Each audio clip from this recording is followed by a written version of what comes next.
국정에 배심원으로 참석했던 한 분이 깜짝 놀랐습니다. 그리고 당황하고 말았습니다. 살인 미수죄로 그리고 절도죄로 붙잡혀온 피의자, 그 여자가 낯이 많이 익었기 때문입니다. 그래서 다시 한번 이름을 보았죠. 마슬로바라고. 근데 옛날에 자기가 알았던 그 여자 이름은 아니었지만은 그래도 유심히 계속 보니까 그 여자는 오래전에 자기가 알고 있었던 카투사라는 여자임에 틀림없었습니다.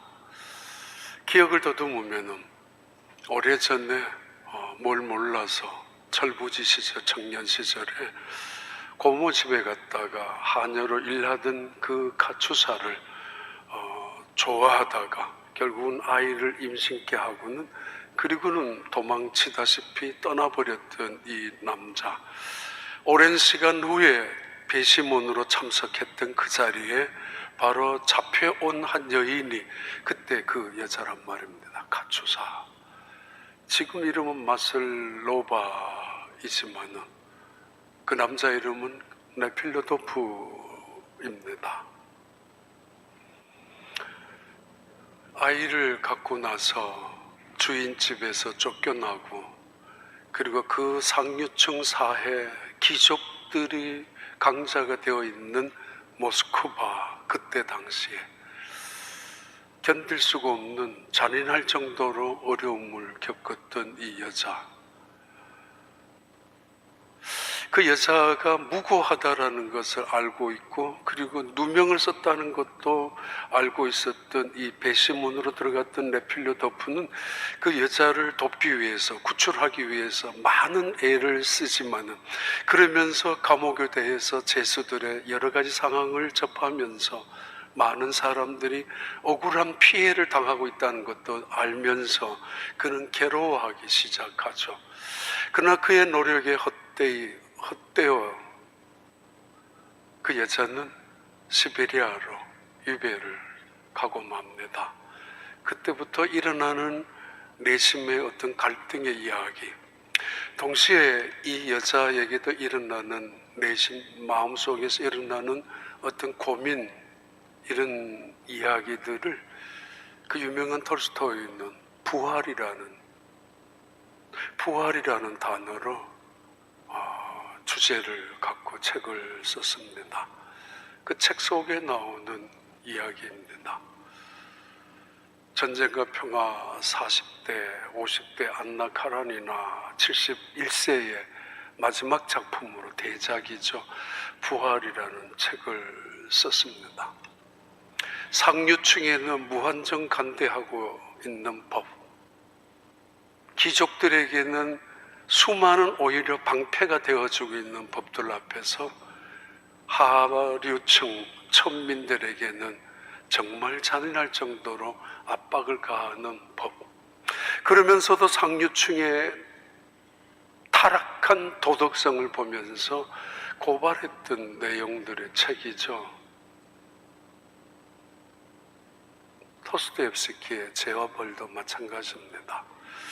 근데 중요한 건 그때 그 유럽, 특히 동부 유럽, 그리스, 터키, 그리고 모스크바, 러시아, 대단한 그리스 정교 시대입니다. 거의 재정이 일치가 될 만큼 제사와 정치가 대단한 종교의 힘을 갖고 있었던 그 시대, 그러나 무자비할 정도로 부패하고 타락하고 백성들과 그리고 힘없는 사람들과 하층의, 바로 표현이 이상하지만은 천민들에게는 가혹할 만큼 힘든 시기가 그리스 정교의, 히랍 정교의 절정의 시기였습니다. 무엇이 부활일까요? 무엇을 말하려고 부활이라는 제목을 쓰고 그리고 그 두 사람의 이야기를 통해서 그리스도인들을 향하여 무엇이 부활이라는 걸 알려주고 싶었을까? 아니면은 교회의 어떤 부정과 부패를 폭로하고 싶었을까? 잘 모르겠습니다만 오늘의 주제가 부활입니다. 예수님은 부활하셨습니다. 온 세상의 어두움의 세력이 그를 가두어 놓았지만은 결코 어두움은 그를 가둘 수가 없었기 때문입니다. 그분은 빛으로 이 세상에 오셨습니다. 하나님의 영광, 하나님의 진리의 빛을 갖고 오셨습니다. 예수님은 이 세상에서 부활하셨습니다.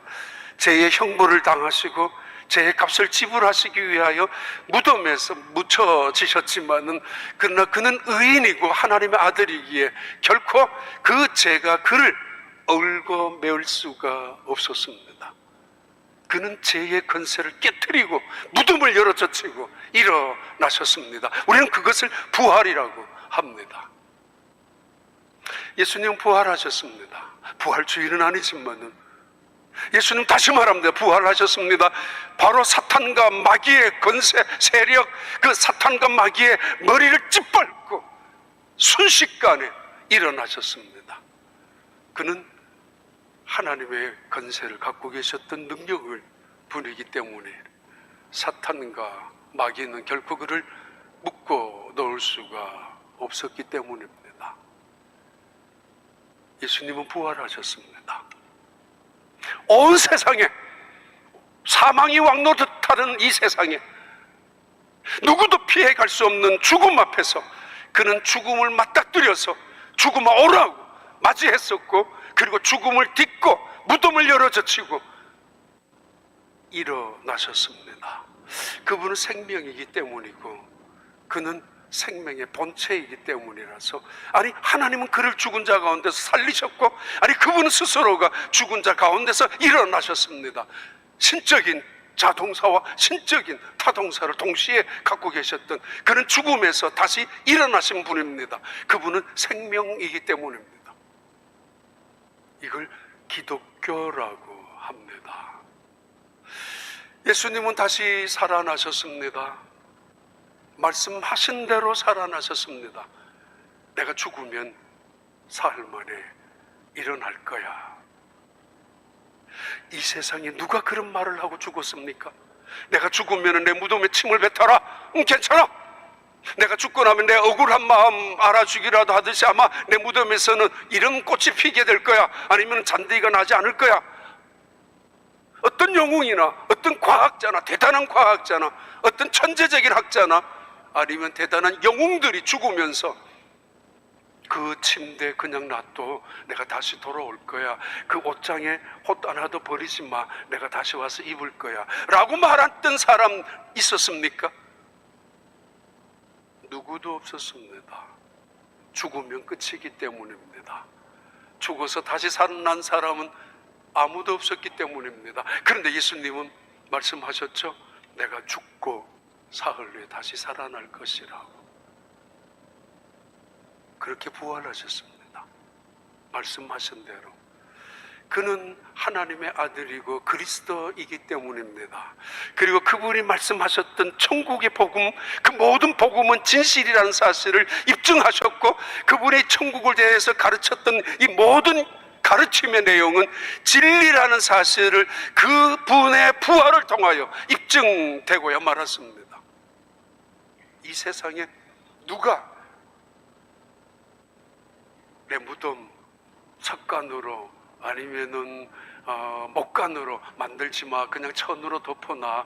내가 다시 일어설 때 힘들 거야. 커다란 뭐 돌덩어리로 막지 마. 나오기가 어려울 거야. 그랬던 사람 있어요?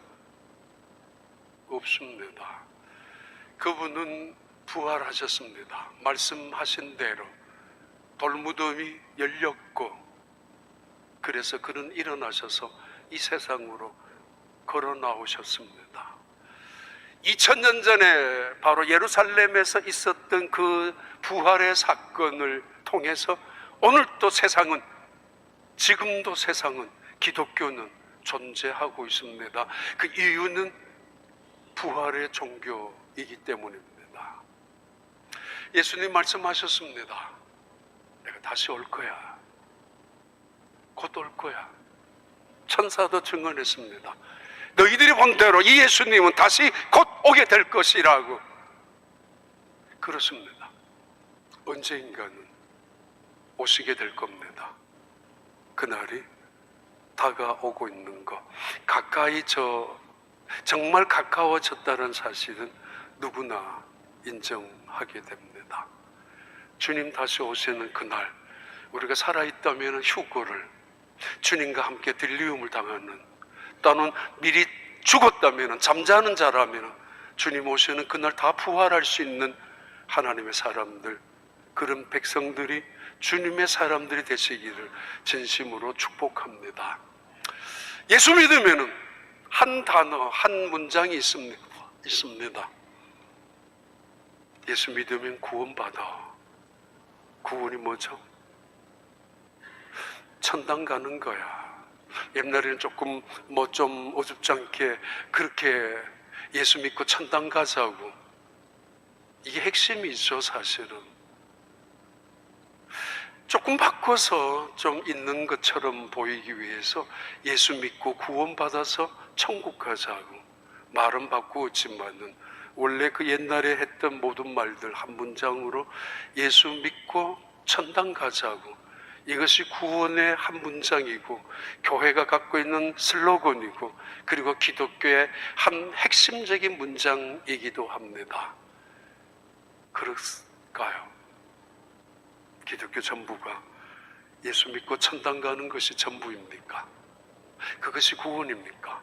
제사함을 받는 구원, 하나님으로부터 영생을 받는 구원. 그래서 결국은 천당 가는 것이 우리의 목표라면은, 이것이 기독교의 전부라면은, 예수님은 우리에게 그 많은 말씀이나 가르침을 하셨던 이유는 뭘까요? 오늘 부활의 주제입니다. 세 번째 논쟁이 계속되고 있죠. 사두개파 사람들이 예수님께 찾아와서 묻습니다. 한 사람이, 한 가정에 형이 있었는데 아내가 죽었다고, 아니 남편이 죽었다고, 자식도 없이. 그러면은 둘째, 셋째, 넷째, 다섯, 여섯, 일곱 번째까지의 형제들이 있었던가 보죠. 아니 그것을 예로 들면서, 만약에 우리가 부활한다면, 아니 그 사람들이 부활한다면은 이 한 여자 아내는 누구의 아내가 될 것입니까? 그 질문으로 시작되어졌던 부활의 논쟁, 세 번째 논쟁, 그 논쟁을 불을 지핀 사람은 사두개파 사람들입니다. 그들은 부활을 믿지 않습니다. 그런데도 부활을 빌미로 예수님을 함정을 떨어뜨리려고 하는 아주 음험한 관계를 부리고 있는 이 사두개파 사람들, 누구의 아내가 될 것입니까? 부활을 믿기 때문에 질문하는 것이 아니라 부활을 부정하고 싶어서, 때로는 부활의 허구성, 천국에 대한 헛된 망상을 깨우쳐주기 위해서, 예수님 스스로 입에서 나는 그런 말 한 적 없다고 언젠가 천국을 이야기하고 했을 때 그렇게 말을 듣고 싶었던 이 사두개파 사람들이 첫 번째 질문하는 오늘 본문의 논쟁의 시작입니다. 그게 누가복음 20장 34절 36절입니다. 예수께서 이르시되 이 세상의 자녀들은 장가도 가고 시집도 가되 저 세상과 및 죽은 자 가운데서 부활함을 얻기에 합당히 여김을 받은 자들은 장가가고 시집가는 일이 없으며 그들은 다시 죽을 수도 없나니 이는 천사와 동등이요 부활의 자녀로서 하나님의 자녀임이라. 물론 그 당시에 이런 계대 결혼법이 있습니다. 렉스 레비라투스라는 결혼 전통 계대법. 만약에 형이 자손 없이 죽었을 때는 동생이 이어갈 수도 있다라는 어떤 그런 계대법이 전통적으로 내려오기도 했었지만은, 이런 극단적인 비유는 한 적은 없습니다. 어느 한 가정의 자손을 보존하기 위한 법, 약자를 지키기 위해서, 때로는 사회적으로 가난한 가부를 지켜주기 위한 안전보장책으로 이 결혼 계대법을 만들어 놓았지만은 이 사두개파 사람들이 지금 질문하듯이 논쟁거리로 만들듯이 그런 것은 없었습니다. 오히려 심지어 이 사람들은 모세의 율법을 근거로 해서 이야기를 꺼내기 시작합니다. 결혼, 이건 인간에 의해서 시작된 것이 아니지 않느냐. 이건 하나님에 의해서 시작된 것이니까, 하나님이 하시는 것이니까, 이건 하나님이 만든 것이니까 잘못된 것은 아니지 않느냐. 결혼이라는 거. 그런데 그 모세의 율법에도 그 계대 결혼법이 잠깐 언급된 적이 있는데, 만약에 7명의 형제들 속에서 부활을 했을 때 그 여자는 누구의 아내가 되겠느냐라는 이런 아주 난감한 질문을, 때로는 허황한 질문을 하고 있죠. 마태복음 22장에서는 이 질문에 훨씬 더 중요한 우리에게 대답하고 있습니다. 예수님께서. 예수께서 대답하여 이르시되 너희가 성경도 하나님의 능력도 알지 못하는 거로 오해하였도다. 성경을 아는 것처럼 질문하고 있고 하나님을 믿는 것처럼 질문을 만들어서 갖고 있는 사두개파 이 사람들, 너희는 성경도 몰라. 제대로. 그들은 모세 오경을 알고 모세 오경을 믿고 있고, 그래서 천국이 나오지 않기 때문에 천국을 부정하고 있고, 천사도 없기 때문에 천사조차도 부정하고 있습니다. 왜 없어요? 천사 이야기가 왜 없겠어요? 그 천국에 대한 이야기가. 그런데도 그들은 믿고 싶은 것만, 알고 싶은 것만, 겸허히 겸손히 하나님의 뜻을 알고 싶어서 성경을 연구하고 배워본 적이 없는 이 사두개파 사람들, 그들은 그래서 자기들 스스로가 욕심 속에서, 탐심 속에서 현실에 급급하고 물질을 쌓아놓고 이걸 명분을 가져야 되니까 여기가 마지막이야, 여기가 전부야, 내 새는 없어 라는 것으로 더 열심으로 살아야 돼, 더 욕심 부려도 돼, 여기 끝까지 모아야 돼, 악착같이 살아야 돼, 뭐 이런 걸로 살았던 이 사두개파 사람들, 사독 대제사장의 후손들이죠. 이름으로는 솔로몬 시대 이후부터 마카비 전쟁 시대는 대단히 요나단 가문에 협조했었던 이 사두개파 사람들, 바벨론 포로 이후에요. 그리고 나중에는 제사장의 어떤 대부분의 권한을 사두개파 사람들이 앞장서서 차지하고 있었고, 산헤드린 공회에 적어도 70%는 사두개파 사람들이 그 자리를 사고 팔고 그리고 물려주고 뺏고 하는 자리였습니다. 대단히 탐욕적인 사람이죠. 현실에 집착을 하고 대단히 정치적인 사람이죠. 그래서 친로마적이기도 하고 헤롯 대왕과 협조하기도 하는, 그러나 바리새파와는 철천지 원수이기도 했었던 이 사두개파 사람들, 그들이 믿기는, 성경을 알기는 뭘 안다고, 믿기는 언제 믿었다고, 부활을 믿지도 않으면서 예수님을 향하여 부활했다면은 누구의 아내가 되겠냐고. 아니, 성경도 모르고 하나님의 능력도 모르고 있는 그들, 홍해를 가르셨던 하나님의 능력, 하늘의 고기를 날아다르게 하셔서 새벽마다 떨어뜨리게 하셨던 하나님의 지혜, 땅속에 강물이 흘러가서 생수가 터져서 반석에서 흘러나오게 하셔서 200만 명이나 먹여주셨던 하나님의 지혜와 능력과 사랑, 그들은 그것도 알지 못하고 믿으려고 조차하지 않습니다. 그래서 부활이 어떻게 있느냐고, 부활의 세계가, 천국이 어디에 있겠느냐라고 믿고 싶었던 거죠. 파스칼의 그 유명한 팡세에 내기의 논쟁이 있습니다. 내기 논쟁.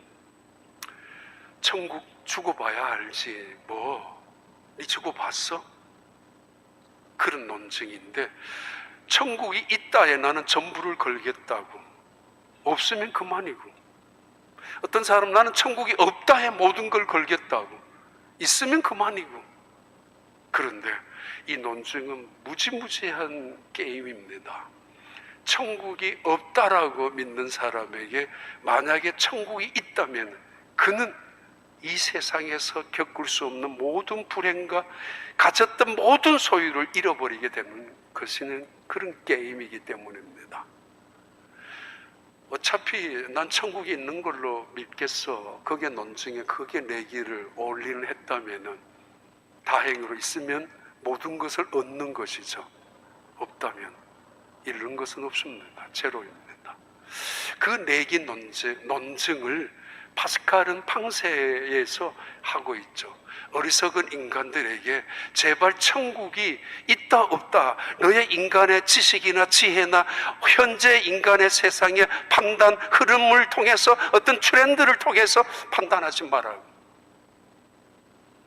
너희들은 그곳에 가면은 천사들과 동등하게 될 것이라고. 날개 달린 천사가 된다는 이야기가 아니라 천사가 죽음이 없는 것처럼, 천사에게는 슬픔과 고통이 없는 것처럼 그런 존재로서, 그리고 천사는 더 이상 뭐 어떤 성공이나 그런 것이 없는 것처럼 하나님과 함께 하는 것처럼 너희들도 그렇게 살게 될 것이라고. 그런 존재로서. 여기서 매우 중요한 단어 문장을 다시 한번 가르쳐 줍니다. 36절 봐요. 누가복음 20장 36절. 그들은 다시 죽을 수도 없나니 이는 천사와 동등이요 부활의 자녀로서 하나님의 자녀임이라. 바로 이게 첫 번째 주제가 나옵니다. 너희는 하나님의 자녀야. 그런데 별명이 부활의 자녀라.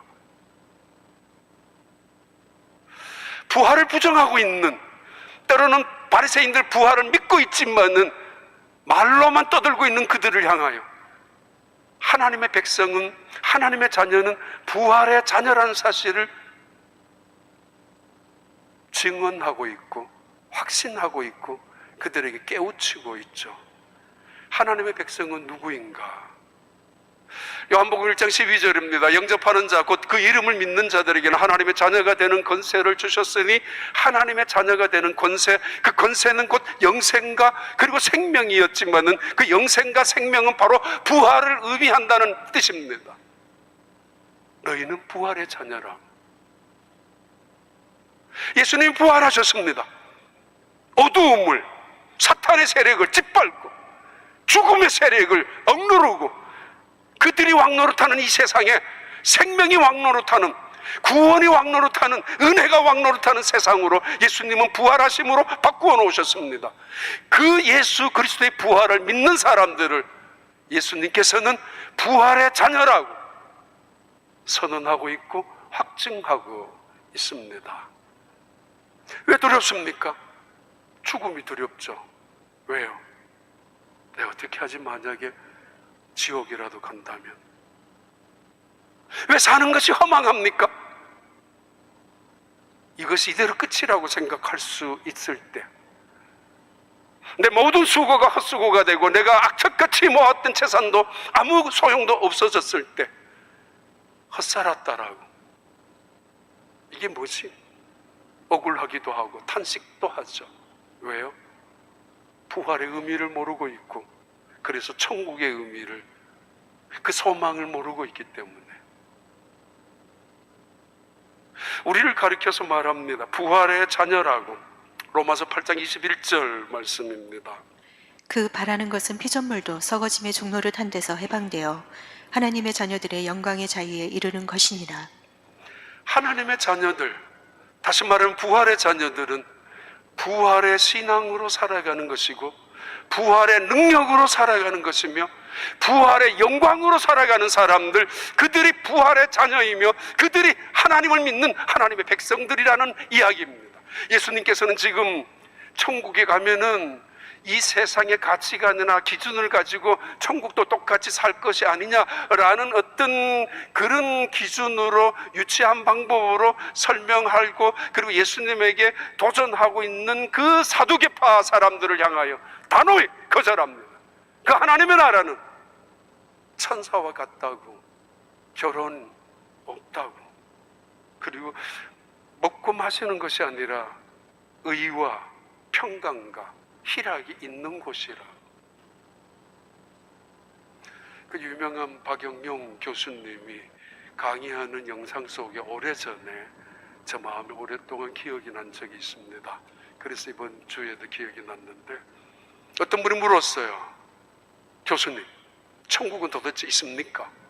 있으면 어디 있단 말입니까? 라고 했을 때 그분의 대답이 이런 대답이었습니다. 천국은 의외로 지구에서 굉장히 가까운 데 있을 수 있습니다. 뜻밖의. 혹은 이 지구에서 엄청 먼 곳에 있을 수도 있습니다. 그러나 우리는 그곳에 순식간에 가게 될 것은 분명합니다.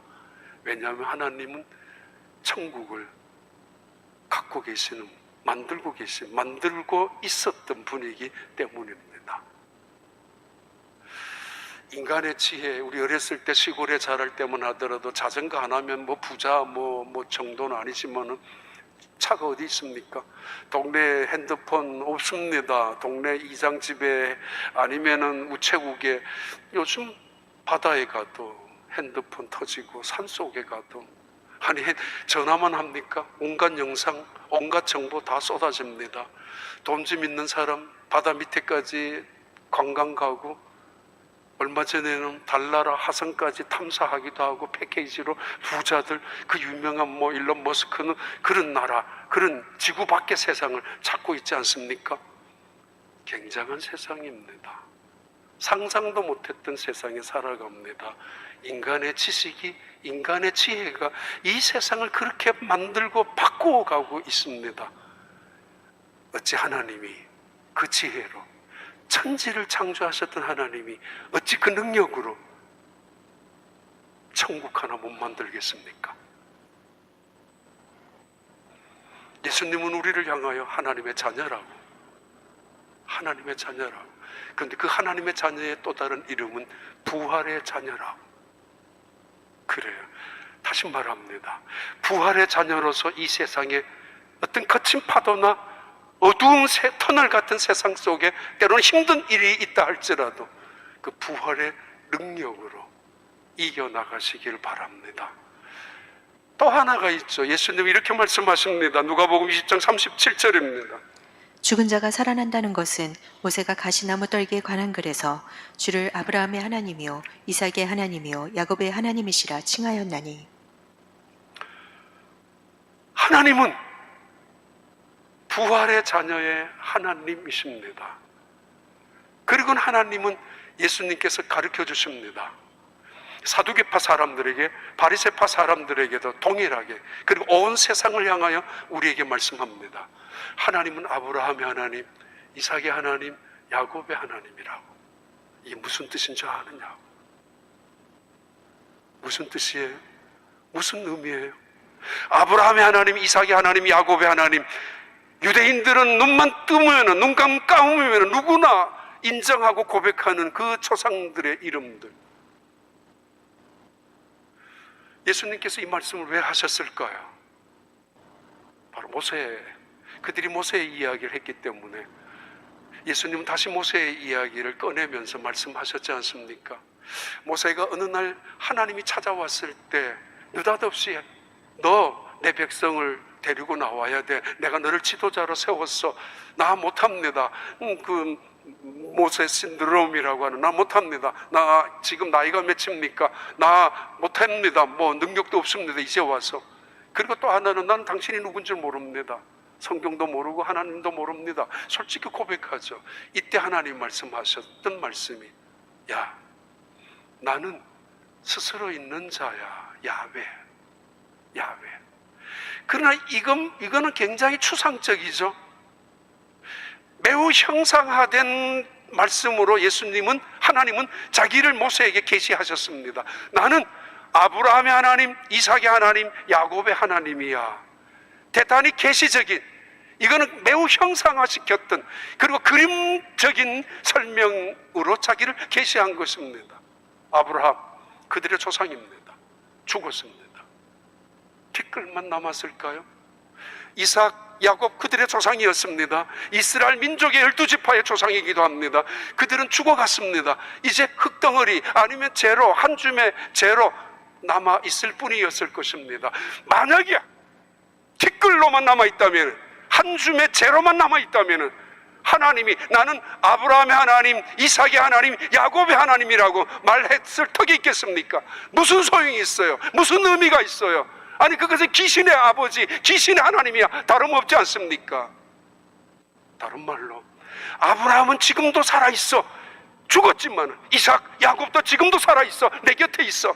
거지나 사로가 아브라함의 품에 안겨 있는 것처럼 죽은 것이 아니라 여전히 살아있어. 그들은 부활한 거야 라는 의미로 부활의 선언, 부활의 확증, 그리고 사두개파 사람들 부활은 없다라고 믿는 티끌로 끝나 있는 인생, 죽음으로 끝나버린 인생을 아니야, 구약시대였지 할지라도 아브라함과 이삭과 야곱이 여전히 살아있는 존재고 나는 그들 살아있는 자의 하나님이야. 나는 죽은 자의 하나님이 아니란 말이야. 아브라함과 이삭과 야곱의 하나님 되심을 계시를 하고 있는데 그 말씀을 예수님께서 증언하고 확증시키고 있습니다. 그들이 죽었니? 아니야. 죽었다면 귀신이 되었고 하나님은 죽은 자의 하나님이 아니냐? 봐요. 출애굽기 3장 6절 그리고 15절 16절. 또 이르시되 나는 내 조상의 하나님이니 아브라함의 하나님, 이삭의 하나님, 야곱의 하나님이니라. 모세가 하나님 배웠기를 두려워하여 얼굴을 가리매 하나님이 또 모세에게 이르시되 너는 이스라엘 자손에게 이같이 이르기를 너희 조상의 하나님 여호와 곧 아브라함의 하나님, 이삭의 하나님, 야곱의 하나님께서 나를 너희에게 보내셨다 하라. 이는 나의 영원한 이름이요 대대로 기억할 나의 칭호니라. 너는 가서 이스라엘의 장로들을 모으고 그들에게 이르기를 여호와 너희 조상의 하나님 곧 아브라함과 이삭과 야곱의 하나님이 내게 나타나 이르시되 내가 너희를 돌보아 너희가 애굽에서 당한 일을 확실히 보았노라. 하나님은 어제나 오늘이나 그리고 영원토록 동일하신 분, 아브라함의 하나님, 이삭의 하나님, 야곱의 하나님, 오늘 나의 하나님 살아 계신다는 말입니다. 여전히 그분은 티끌로 남아있는 것이 아니라 살아있는 존재로서 하나님 곁에서, 그리고 동시에 이 말씀은 하나님은 언약을 지키는 분이 아니냐, 그래서 그 언약을 지키기 위하여 아브라함과 이삭과 야곱과 언약했었던 하나님은 기어이 그의 백성들을 끌어내기 위하여 모세 너희에게 찾아왔고, 그리고 그 하나님을 이야기하면서 예수님은 오늘 또 하나님은 살아계신 분 아니냐. 왜? 그분이 말씀하셨던 말씀이, 그분이 언약하셨던 언약이 살아있는 것이 아니냐. 하나님이 살아계신다면 그분의 입에서 나온 말씀도 살아있는 것이고, 그분이 살아있는 하나님이라면, 산자의 하나님이라면 오늘 또 그분이 언약하셨고 약속하셨던 모든 약속은 그대로 유효하다는 이야기죠. 살아있다는 이야기죠. 내가 하나님을 믿는다는 것, 하나님의 입에서 나온 말씀을 믿는다는 것이고, 하나님이 약속하신 우리에게 주신 언약을 믿는다는 것을 말합니다. 아브라함의 하나님, 이삭의 하나님, 야곱의 하나님. 오래전에 이런 소설, 영화, 우리 어렸을 때 중고등학교 때 무슨 콰이광의 달이라든가 무슨 애수라든가 거기 보면은 한 여자, 사랑하는 여자가 사막 한 모퉁이에서 거의 죽어갑니다. 열병으로. 근데 그 남자가 파일럿인데 이 여자를 구조하기 위하여 약을 건지러, 약을 구하러 이제 나가죠. 여기저기 다니면서 차를 훔쳐 타고, 그리고 온갖 어려움을 다 겪으면서 며칠이, 한 3일이면 올 줄 알았는데 일주일이 되고 2주일이 되고 어려움을 많이 당하고, 결국은 경비행기 하나를 훔쳐가지고 자기가 사랑하는 여자가 기다리고 있는 동굴 속으로 찾아오죠. 근데 동굴 속에 있었던 여자는 죽었습니다. 조그마한 촛불 같은 거 하나 켜놓고, 그리고 마지막 글자 적어놓고, 거기 글자는 그거입니다. 난 당신을 사랑합니다. 그래서 당신이 돌아올 것이라고 믿습니다. 죽었지만 살은 여자죠. 죽어가면서 이 남자 나를 버렸어, 이 남자 나를 도망갔어, 배신했어, 이제 안 올 거야, 또 다른 여자를 만났을 거야, 별별 생각으로 혼자 고통을 당하고 동굴 속에서 괴로움을 당하고 있는 순간 죽은 여자입니다. 그러나 이 여자는 남자를 믿었습니다. 그리고 끝까지 당신은 돌아올 것이라고 믿었습니다. 그러면서 숨을 거두었던 이 자는 죽어가면서도 살아있었던 존재였죠. 고린도전서 15장 12절부터 14절입니다. 그리스도께서 죽은 자 가운데서 다시 살아나셨다 전파되었거늘 너희 중에서 어떤 사람들은 어찌하여 죽은 자 가운데서 부활이 없다 하느냐. 만일 죽은 자의 부활이 없으면 그리스도도 다시 살아나지 못하셨으리라. 그리스도께서 만일 다시 살아나지 못하셨으면 우리가 전파하는 것도 헛것이요 또 너희 믿음도 헛것이며. 예수님은 다시 부활하셨습니다. 이 부활의 핵심은 그가 죽은 자 가운데서 다시 살아났다는 그 의미가 분명하고, 그리고 예수님은 다시 부활하셨습니다. 이 부활은 죽음의 권세, 사탄의 권세, 어둠의 권세를 짓밟고 이길 수 있는 승리의 권세가 있다는 사실을 우리에게 증언하는 사건입니다. 만약에 그리스도께서 부활하지 않았다면 우리는 예수 믿는 것이 헛것이 아니냐, 잘못된 것, 가장 불쌍한 존재가 아니냐라고 말하면서, 부활이 없다라고 말하는 사람들, 부활한다면 어떤 몸으로 할 것이냐라고 말하는 사람들에게 이렇게 말하고 있습니다. 봐라, 씨앗을 심어봐. 조그마한 씨앗이 자라서 꽃이 피고, 그것도 형형색색의 아름다운, 사람들이 아무리 아름답게 그림을 한다 하더라도 그건 못 칠한다고. 그리고 수많은 열매를 맺는 거 아니냐, 상상했겠어? 너가 그림을 그렸니? 너가 열매를 키웠어? 만들었어? 색깔을 정했어? 우리 인간의 한계나 인간의 지식이 뭐 최고로 지금 인공지능 시대까지 왔지만은, 그래도 씨앗 하나를 통해서 나타나는 그 생명의 법칙을, 창조의 법칙을 만들 수 있고 이해할 수 있고 조절할 수 있냐고. 바다와 육지의 경계를 누가 정했어? 너가 마음대로 정할 수 있느냐? 못해. 바다 가봐라, 수많은 물고기들이 색색깔로, 하늘을 봐라, 수많은 새들이, 아니면 짐승들 봐라, 얼룩말만 봐봐요, 칠면조 봐요. 아니, 그렇게 어떻게 기가 막히게 그런 짐승들이, 그런 색깔들이 기가 막히게 나타나냐 말이에요. 부활을 믿지 못한다고? 부활의 세계를 어떻게 하나님 만들 수 있느냐고? 그래요. 35절 37절입니다. 그 말씀이에요. 누가 묻기를 죽은 자들이 어떻게 다시 살아나며 어떠한 몸으로 오느냐 하리니, 어리석은 자여, 내가 뿌리는 씨가 죽지 않으면 살아나지 못하겠고, 또 내가 뿌리는 것은 장래의 형체를 뿌리는 것이 아니요 다만 밀이나 다른 것의 알맹이 뿐이로되. 다만 우리가 살아가면서 믿음으로 산다면은, 어떤 사람은 썩을 것으로 심고 썩지 않을 것으로 거두고, 죽을 것으로 심지만은 죽지 않을 것으로 거두게 되지만은, 이것은 이 땅에서 심는 것뿐입니다. 결과를 내가 정하는 것이 아니라, 결과는 부활의 능력, 부활의 그 지혜를 갖고 계시는 하나님의 영역에 속한다는 것입니다. 이걸 믿으라는 이야기죠. 마지막 예수님께서 이렇게 사두개파 사람들에게, 그리고 바리새인들을 향해서도 준엄하게 꾸짖고 계십니다. 누가복음 20장 38절 40절입니다. 하나님은 죽은 자의 하나님이 아니요 살아있는 자의 하나님이시라. 하나님에게는 모든 사람이 살았느니라 하시니, 서기관 중 어떤 이들이 말하되 선생님 잘 말씀하셨나이다 하니, 그들은 아무것도 감히 더 물을 수 없음이더라. 이게 무슨 말입니까? 하나님은 죽은 자의 하나님이 아니고 살은 자의 하나님이라고, 그리고 하나님께는 모든 자가 살아 있다라고. 1900 초, 그러니까 1960년대까지 루지애나, 베턴 루지하고 뉴올리언스하고 그 사이에 카불 카운티, 카불시가 있는데, 거기서 루지애나에서 운영했었던 나한자 병원이 있었는데, 그게 나중에는 1900년대로 올라오면서 국립보건소로 미국에서는 유일하게 나병, 한센시 병을 앓고 있는 사람들을 수용하는 병원으로 남아 있었습니다.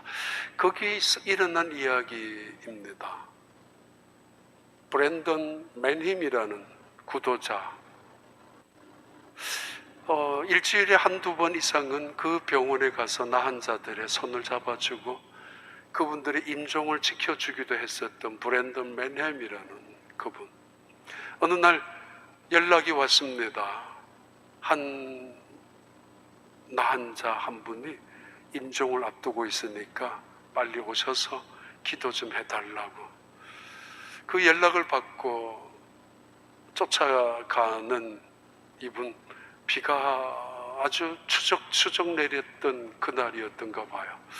그리고는 그 여자 환자의 방에 들어가는 순간 천둥과 번개도 치면서 창문이 움직일 만큼 폭우가 쏟아졌는데, 그래도 이분은 그 마지막 환자를 위해서 기도했습니다. 하나님, 이분의 영혼을 영접해달라고. 그 여자의 이름은 요란다입니다.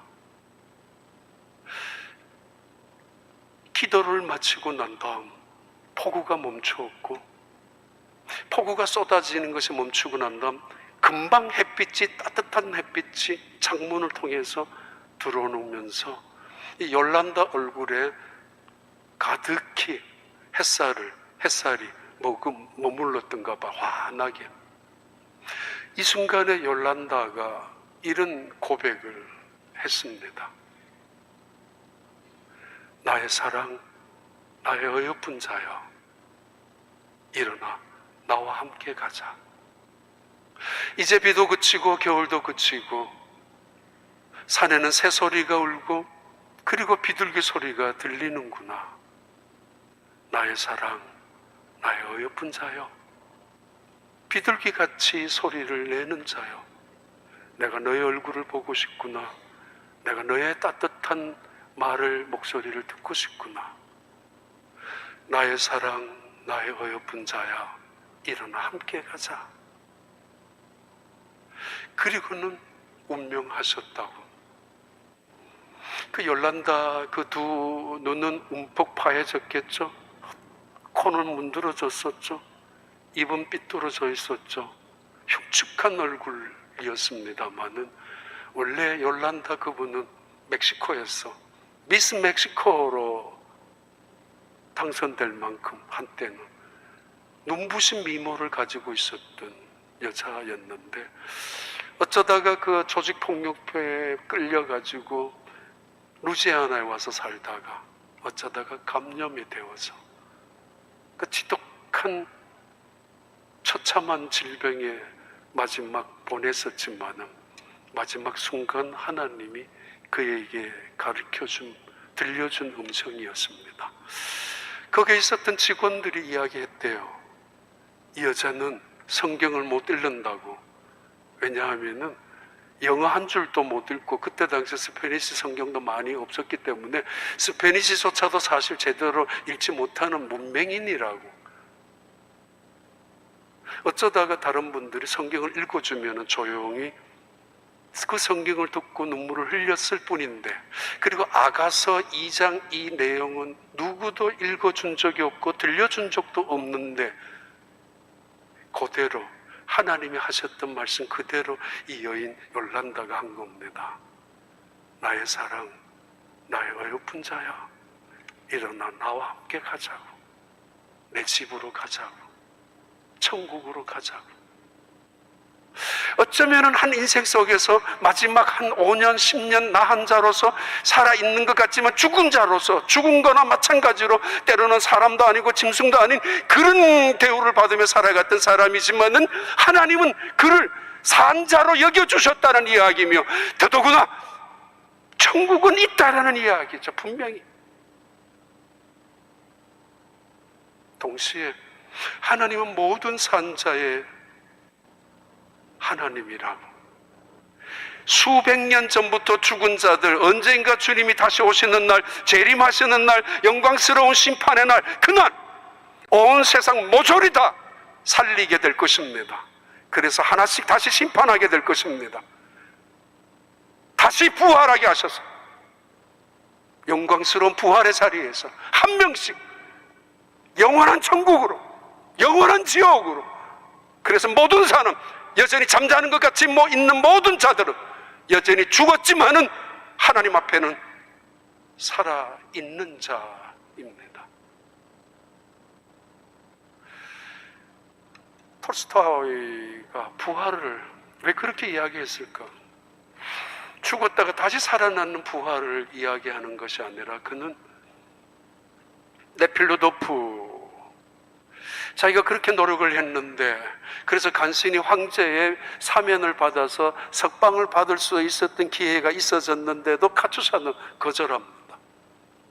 왜냐하면은 그 시베리아 교도소, 그리고 그 주변에 누군가가 자기의 도움을 필요로 하는 사람이 있기 때문에 그 사람을 도와주고 싶어서. 네필도프는 그때부터 성경책을 읽기 시작합니다. 부활이 뭐냐? 기독교에서 말하는 부활은 뭐지?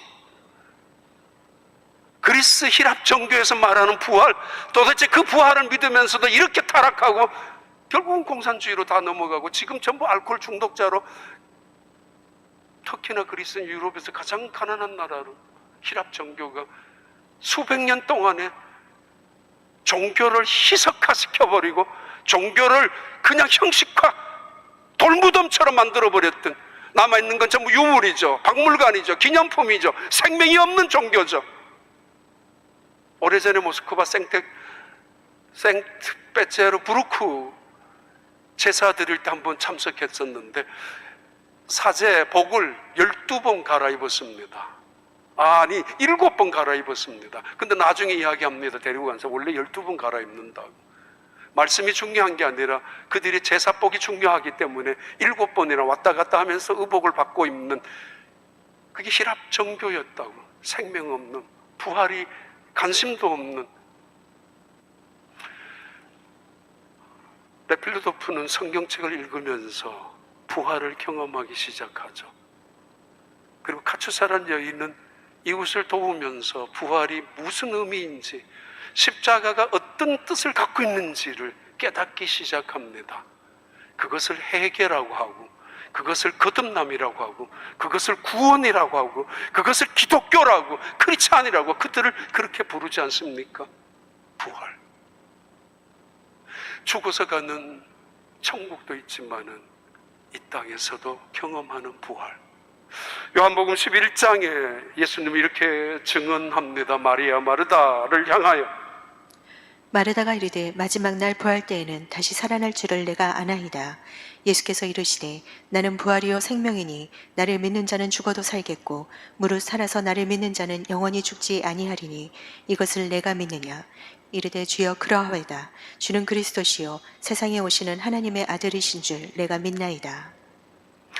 나사로의 무덤 죽음 앞에서 예수님이 마르다와 주고받았던 말씀입니다. 난 부활이야. 그리고 나는 생명이야. 우리는 예수님을 구주로 영접한 부활의 자녀입니다. 우리의 입에도 주님은 부활이요 생명이라는 고백이 필요하다는 거죠. 그래, 너가 이것을 믿어? 예, 부활의 날에, 재림의 날에, 언제인가 하나님의 영광스러운 구원의 날에, 그날은 부활할 것을 믿습니다. 아니, 그거 말고 지금 오늘 너 부활을 믿느냐? 예, 믿습니다. 나사로 무덤을 향하여 예수님 말씀하셨습니다. 나사로야, 나오라. 어두운 동굴 같은 인생 속에 썩어 문드러지는 냄새나는 악취만 풍기는 그 어두컴컴한 지하 감옥 같은 인생 속에 살아있는 것 같지만 죽은 인생이나 다름없는 그 인생, 아니 죽었던 인생, 그 인생을 향하여 전능하신 하나님, 하늘과 땅의 모든 건설을 가지고 계셨던 하나님이 그 건설을 아들에게 주셨던 그 아들 예수 그리스도가 그 죽음을 향하여, 사탄의 오늘 또 얽어매고 있는 죽음의 세력을 향하여, 어둠의 세력을 향하여 짓밟고 일어서면서 나사로야 나오라고, 무덤을 향하여 썩은 냄새 나는 향, 입만 열면은 원망과 불평하고 두려움과 근심 속에 살아가는 인생을 향하여 나오라고. 너희는 부활의 자녀라고. 그 부활의 능력으로 이 땅을 살아가라고. 그 부활의 기쁨, 감격, 능력, 영광이 우리 교회에 가득하기를, 그리고 여러분의 인생, 여러분의 가정과 일터 속에서도 충만하기를 진심으로 축복합니다. 기도하겠습니다. 여호와 하나님 아버지, 나는 부활이요 생명이라고 말씀하신 주님을 믿습니다. 언젠가 부활의 날만 부활이 있는 것이 아니라 날마다 날마다 부활의 경험을 할 수 있는 우리 모두가 되게 하여 주시고, 그 부활의 능력이 온 교회, 가득한 교회, 그래서 세상을 향하여 부활의 주님을 증언하는 교회들이 되게 하여 주시옵소서. 예수님 이름으로 기도하옵나이다.